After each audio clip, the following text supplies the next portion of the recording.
Vizita rutin përfundon në tragjedi, shoqëroi bashkëshorten për një kontroll.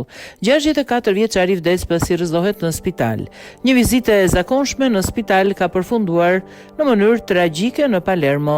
Giovanni Gudo, 64 vjeç, murator nga Sicilia, humbi jetën në spital pas një rrëzimi aksidental ndërsa po shoqëronte bashkëshorten e tij për një vizitë mjekësore, shkruajnë mediat italiane. Sipas rindërtimit paraprak të ngjarjes, ai ndodhej në ambientet e jashtme të spitalit ku po zbriste një ramp ku humbi ekuilibrin dhe u rrëzua. 64 vjeçari pësoi dëmtime të rënda dhe u transportua për trajtim, por gjendja e tij u përkeqësua.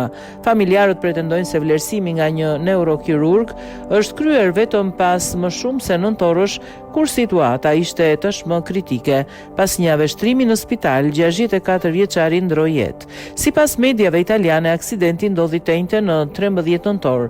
Në denoncimin e familjes thuhet se zona ku ndodhi rrëzimi ishte në kushte jo optimale dhe pas sinjalistikën e nevojshme të rrezikut. Këto rrethana janë tashmë pjesë e timit zyrtar.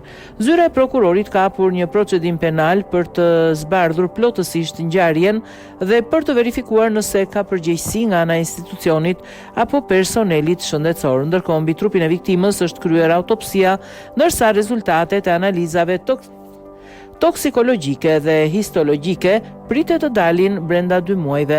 Familjarët të ndjerit kërkon të mësojnë nëse vdekja ishte pasojë një aksidenti të pashmangshëm apo nëse vonesat në trajtimin mjekësor kanë ndikuar në përfundimin fatal të kësaj ngjarjeje.